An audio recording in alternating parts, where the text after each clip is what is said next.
Tuhong mga mananampalatayang Katoliko patuloy hong nakikiisa at nakidalo sa ikalimang araw ho ng simbang gabi. May buong detalye dyan si Bombo Grant Hilario. Bombo Victor, nandito tayo ngayon mismo sa isa sa mga simbahan sa lungsod ng Pasay kung saan patuloy na ipinagdiriwang at pinaghahandaan ang Kapaskuhan. Ilang daang mga mananampalatayang Katoliko ang siyang nagtungo dito sa Santa Clara de Montefalco Church upang dumalo sa naturang simbang gabi o Misa Aguinaldo. Ito na ang ikalimang araw sa siyam na beses na pagdiriwang ng banal na misa o mas kilala sa tawag na simbang gabi.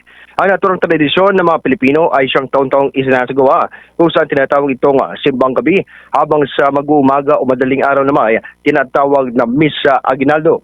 Sa naganap na banal na misa, pinangunahan ito ng isa sa mga naturang pari ng naturang simbahan ng Santa Clara de Montefalco Church. Bahagi sa naging homilia ni Reverend Father Leo Casas, punong tagapagdiwang ng misa, kanya binanggit ang kahalagahan sa selebrasyon ng Pasko. Aniyaya, ang kampanangakan ng Panginoong Hesukristo ginugunita sa araw ng Pasko ay ang siyang pinakamagandang nangyari sa kasaysayan ng sangkatauhan. Dito ay kanya pang sinabi na isang beses lamang naganap ang kapanganakan ni Jesus at dagdag pa'y nangyari ito sa simple at tahimik na kaparaanan. Narito ating pakinggan ang bahagi ng homilia ni Reverendo Padre Leo Casas. Ang pagkatawang tao ng Diyos, ang makapangyarihang Diyos na nagkatawang tao, ito ang pinakamalaking bagay na nangyari sa kasaysayan ng sanlibutan. The mystery of the Incarnation is the greatest thing that ever happened to human history. There was, there is, and there will be no other like this ang mangyayari pa sa sanlibutan. Pero alam niyo mga kapatid, itong pinakadakila, pinakamalaking misteryo na ito, nangyari, hindi po sa ingay. Nangyari, kundi nangyari po siya sa tahimik, sa isang ordinaryo, sa isang simpleng lugar at nangyari sa dalawang tao lamang, ang isa nga, anghel at si mahal na Birheng Maria. Bakit ko po binabanggit ito mga kapatid? Sapagkat yung mga malalaking galaw ng Diyos, ano ang nangyayari? Nangyayari po yan sa tahimik. Dahil rito ay kanyang hinimok ang mga mananampalataya na huwag magpadala sa ingay naririnig sa paligid. Paanyaya ng naturang pari na bigyang importansya ang pagkakaroon ng katahimikan ng anyay matamo ang presensya ng Panginoong Hesukristo sa mga puso ng bawat isa ngayong Kapaskuhan. Muli ating pakinggan ang bahagi ng homilia ni Reverendo Padre Leo Casas. Ilang araw na lang magpapasko na mga minamahal na kapatid.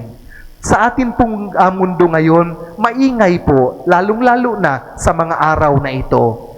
Party dito, party doon, inuman dito, inuman doon.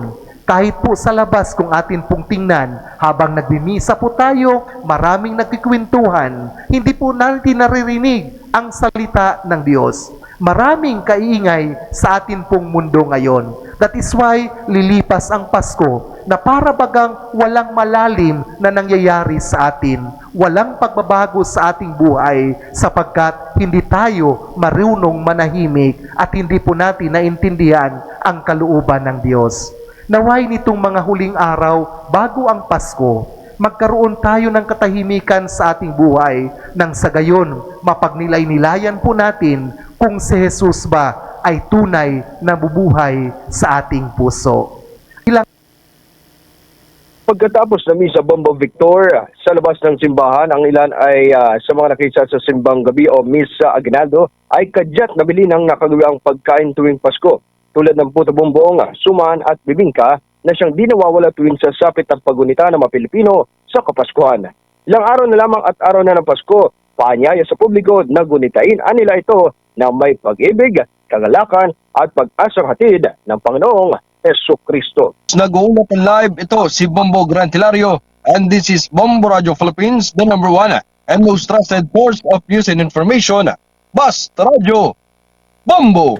For the most trusted source of news and information, visit our website at www.bomboradio.com. Follow us on Bombo Radio mobile app, Facebook, YouTube, TikTok, and X, formerly Twitter.